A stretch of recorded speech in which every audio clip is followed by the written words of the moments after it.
Good morning, કેમ છો મિત્રો? તો પાછા આપણે આવી ગયા છે એક નવા વિડીયોના અંદર. તો તમારો આપણા નવા વિડીયોના અંદર સ્વાગત છે મિત્રો. આપણે વાત કરી હતી કે આપણે કરશું પૂરું કચ્છ ટૂર, તો તેની આ ફર્સ્ટ સિરીઝ છે. તો આપણે કંઈક ને કંઈક આપણે જશું ને ક્યાંક ને ક્યાંક આપણે વિઝિટ કરશું અને તમને બતાવીશ તો ક્યાં જવાનું છે ક્યાં નથી જવાનું એ બધું હું સિક્રેટ રાખવાનું છું.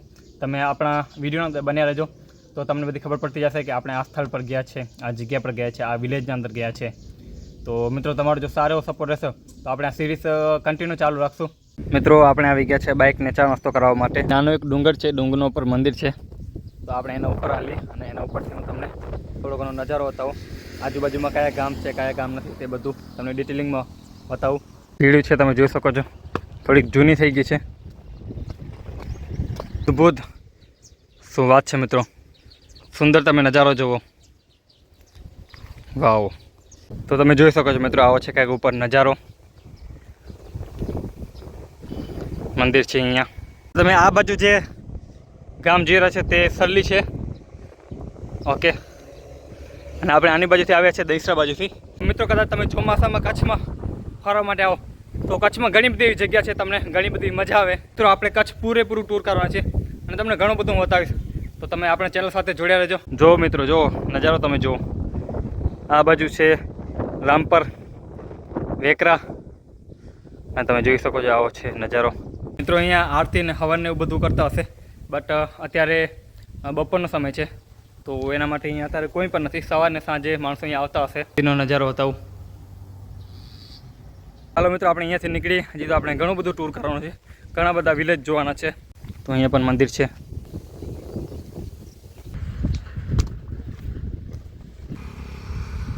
તો મિત્રો આપણે આવી ગયા છે રામપર, વેકરા. તો પહેલાં હશે રામપર, પછી આવશે વેકરા. તો હમણાં છે આપણે રામપરમાં. તમે જોઈ શકો છો આવું છે કંઈક આ વિલેજ. વિલેજ તો ઘણા બધા જબરા છે. આપણે આખા વિલેજ તો ક્યારે પણ ટૂર નહીં કરી શકીએ. તો સીધો નીચો રોડ છે ઘણો બધો, તમે જોઈ શકો છો. આપણે આગળ જે ખાલી છે સારામાં સારી લોકેશન છે. વેકરાથી થોડેક દૂર છે, વધારે દૂર નથી મિત્રો. રામપર વેકરાથી થોડેક જ આપણે દૂર આવી ગયા છે અને અહીંયા છે આ પ્રતિમા, તમે જોઈ શકો છો. શિવ પાર્વતી, હનુમાન અને ગણપતિ. તો તમે જોઈ શકો છો મંદિર છે અહીંયા અંદરની સાઈડમાં મંદિર છે. તો મિત્રો આપણે ઘણી બધી હજી લોકેશન આપણે હજી ટૂર કરવાનું છે, તો હું તમને અહીંયાથી રસ્તા ઉપરથી બતાવી દઉં. અને તમે રામપરથી થોડાક જ આગળ આવશો તો તમને આ લોકેશન, સુંદર લોકેશન તમને જોવા મળશે. અને અહીંયા નાનો એવો પુલ પણ છે, તમે જોઈ શકો છો, જે જર્જિત છે. તો આવો છે કે અહીંયાનો નજારો તમે જોઈ શકો છો. ત્યાં ઉપરની સાઈડમાં આપણે જશું, આગળ જશું તો આપણે આવશે ગઢ. અને મિત્રો આપણે લોકેશન હજી આપણે ડિસાઈડ નથી કરી કે આપણે પ્રોપરલી ક્યાં જવાનું છે. આપણે હાલે જશું. આપણે જે આપણે લોકોને પૂછશું કે સારું અહીંયા ફરવા માટે કઈ જગ્યા છે, તો ત્યાં આપણે જશું અને હું તમને તે સ્થળ બતાવીશ. અહીંયા એક ટર્નાવ છે, તો આની બાજુ જશો તો આવશે દસડી. અને આપણે આની બાજુ નથી જવાનું, ઠીક છે, આપણે જવાનું છે આની બાજુ. તમે અહીંયા જોઈ શકો છો ગઢથી 11 કિલોમીટર, જામથળા 1 અને દસડી 2 કિલોમીટર. તો આપણે આવી રીતે ટૂર કરીએ તો આપણી જિંદગીમાં આપણે ઘણું બધું જાણવા મળે, શીખવા મળે. નાનું એવું ગામ છે લુડવા. હર કોઈ ગામમાં આપણે એન્ટર થશું તો બોટ લાગેલો જશે, આપણે ખબર પડી જશે કે આ ગામનું નામ શું છે. તો મિત્રો ગઢસીસા છે 5 કિલોમીટર દૂર. વાતાવરણ પણ થોડું બદલાઈ ગયું છે, વરસાદ જેવું લાગે છે થોડું થોડું. ઘણા બધા ઊંટ એક સાથે તમે જોઈ શકો છો.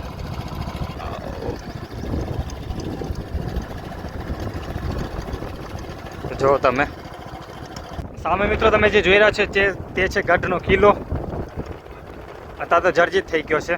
તો આપણે આવી ગયા છે ગઢસીસા. એ સામે દેખાય છે ચોકડી, તેને કહેવાય છે કિશન ચોકડી. હા, બોટ હતો પણ બોટ અહીંયા ઢકાઈ ગયો છે એટલે તમને બતાવી ના શક્યો હું. મિત્રો અહીંયા થોડી વાર ઊભો હતો હું નાસ્તો પાણી કરવા માટે. નાસ્તો પાણી કરી લીધો છે અને અહીંયા મેં થોડાક માણસો જોડે વાતચીત કરી તો એમને કીધું કે આની કોઈ ઘૂમવા માટે જગ્યા સારી છે. તો આપણે હવે જવાનું છે આની બાજુ. બધા ગામના નામ તો આપણે ખબર નથી, પણ આવો છે અહીંયાનો કંઈક નજારો તમે જોઈ શકો છો. ગુજરાતમાં ક્યાં પણ કેરી ખાધી હશે તો તમે નામ સાંભળ્યું હશે, મઉ, કચ્છ. તો અત્યારે હું એ બાજુના ઇલાકામાં જ છું જ્યાં પર અત્યારે મને જોવા મળી ગયા છે કેરીના મોટા મોટા ફાર્મ.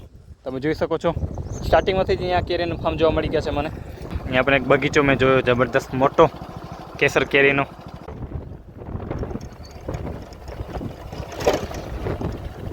આવા છે તમે રસ્તા મિત્રો જોઈ શકો છો. ગમતા મિત્રો આપણે આવી ગયા છે અત્યારે ઓલરેડી એક વિલેજ છે, અહીંયા નાનકડું એવું વિલેજ છે અને અહીંયા શાંત નજારો, શાંત વાતાવરણમાં અહીંયા રહે છે. બટ કે અહીંયા કંઈ એવું છે નહીં, જંગલ વિસ્તાર છે. જંગલ વિસ્તારમાં જો અહીંયા માણસો જે છે અહીંયા કંઈક એવું હતું તો એના માટે જ ઊભો રહી ગયું. મને લાગ્યું કે અહીંયા કંઈક અલગ છે. હું આની બાજુ જઈ રહ્યો છું ઘૂમવા માટે. અહીંથી કાપડી છે, અહીંયાથી પાણી જઈ રહ્યું છે ઘણું બધું. વાવ, શું વાત છે મિત્રો, તમે જુઓ. અને મિત્રો અત્યારે રસ્તા પર અહીંયા ઊભો હતો નજારો જોવા માટે. પાણી ક્યાંથી આવે છે અને ક્યાં જાય છે એ તો આપણે પ્રોપરલી ખબર નથી, તમે જોઈ શકો છો. અને કદાચ જો ઘણો બધો વરસાદ પડે તો આ જે રોડ જે હશે એ બંધ થઈ જતો હશે. અને જો અહીંયા તૂટેલો પણ છે આગળ, જો આયરો જે માણસો અહીંયા બનાવેલો છે. પછી આ જો તૂટી ગયો છે. અને કદાચ મિત્રો ઘણો બધો વરસાદ પડે તો આની બાજુ આવું સારું નથી, કેમ કે જો પછી કદાચ વરસાદ ઘણો બધો પડે ને જો આ પુલ તૂટી જાય તો પછી આપણે અહીંયા ફસી શકીએ છીએ. વાહ ભાઈ વાહ, તમે જોઈ શકો છો સરકારે અહીંયા પણ થોડો વિકાસ કરી નાખ્યો છે. સિમેન્ટનો રસ્તો બનાવી નાખ્યો છે આરસીસી જેવો. ભલે તૂટી ગયો છે પણ આ દૂર દરાજના ઇલાકામાં પણ તમે જ્યાં નજર નાખશો ત્યાં તમને આપણે જંગલ જ જોવા મળશે અને ગાયો જોવા મળશે. જો આ છે આખલો જોવા મળશે, કાળી ગાય પણ જોવા મળશે તમને. અત્યારે હું અહીંયા આવી ગયો છું. લોકેશન પ્રોપરલી તો મને ખબર નથી, બટ ઘૂમતા હું ઘણો બધો દૂર આવી ગયો છું અને શાંત વાતાવરણમાં. બસ હવે આપણે આની બાજુ જવાનું છે મિત્રો. જો આ બાજુ રોડ કનેક્ટિવિટીનો જો સૌથી વધારે જો ફાળો છે એ આ પવનચક્કીઓનો છે, કેમ કે પવનચક્કીના જે પાંખડા લઈ આવવા માટે અને જે માલસામાન લઈ આવવા જવા માટે રસ્તો તો જોઈએ જ. તો જ્યાં રસ્તો નહોતો ત્યાં પછી આ પવનચક્કીના કંપનીઓ બનાવે છે રસ્તા. થોડા ઘણા બને, કદાચ મોટા ભાગના તો કદાચ સરકારે જ બનાવ્યા હશે. અને આવો છે કંઈક નજારો. અને મિત્રો અહીંયા જે પાણી હતું તો અહીંયા થોડીક વાર ઊભો રહી ગયો હું. મિત્રો પહેલે કચ્છમાં વરસાદ ઘણો બધો ઓછો પડતો હતો અને અહીંયા ખેતી ઘણી બધી ઓછી થતી હતી, કેમ કે કચ્છને તો રણ જ કહેવાતું હતું પહેલે. બટ ધીમે ધીમે ક્લાઇમેટ ચેન્જ થયું અને ધીમે ધીમે વાતાવરણમાં ફરક આવતા ગયા. પછી કચ્છમાં વરસાદ વધારે પડવા લાગ્યો અને જે જમીનના નીચેના જે પાણીના સ્તર હતા જે ઘણા બધા નીચે હતા પણ ધીમે ધીમે ઊંચા આવી ગયા. એના માટે કચ્છમાં પણ અત્યારે સારી એવી ખેતી થાય છે. જીવતું જાગતું ઉદાહરણ આ રહ્યું, તમે જોઈ શકો છો. જંગલ છે અહીંયા બટ આજુબાજુમાં, અને અહીંયા જો ખેતી કરેલી છે. દૂર કરવા નીકળો તો આવો તો તમને નજારો જોવા મળે જ, જોઈ શકો છો તમે. વાવ, ઘણા બધા ઘેટા રસ્તાની ઉપર છે. મિત્રો આપણે જ્યાં નજર નાખશું ત્યાં આપણે મગફળીના ખેતર જોવા મળશે. જો એ પણ આપણી નજર ના પહોંચે ત્યાં સુધી મોટા. વાહ ભાઈ વાહ, શું વાત છે મિત્રો. અહીંયા પુલ તો બનાવવો જ જોઈએ, એના પર આપણે પછી ડિટેલમાં વાત કરીએ. બટ તમે જોઈ શકો છો અહીંયા એક નદી જઈ રહી છે. અહીંયાથી નદીના વચમાંથી રસ્તો મિત્રો નીકળી આવ્યા. આપણે નીકળી આવ્યા. તો અહીંયાથી વધારે પાણી જાય તો કદાચ અહીંયાથી પણ થઈ જાય રસ્તા બંધ.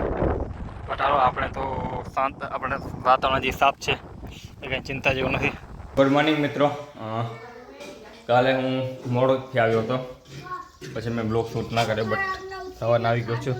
આપણે ફર્સ્ટ સિરીઝમાં થોડું ઘણું બાઇકથી કચ્છ શૂટ કર્યું. હવે આપણે ક્યારેક આવી રીતે ક્યાંક જતા રહીશું મિત્રો. એકલાને મજા નથી આવતી, આપણી સાથે કદાચ બે લોકો હોય આપણે ફરવાની ઘણી બધી મજા આવે. બટ ઠીક છે મિત્રો, તમે આપણો આ જે બ્લોગ જોયો, તમને જો આપણો આ બ્લોગ પસંદ આવ્યો તો આપણા બ્લોગને લાઈક કરજો અને આપણા યુટ્યુબ ચેનલને સબસ્ક્રાઈબ કરજો. વંદે માતરમ, જય હિન્દ.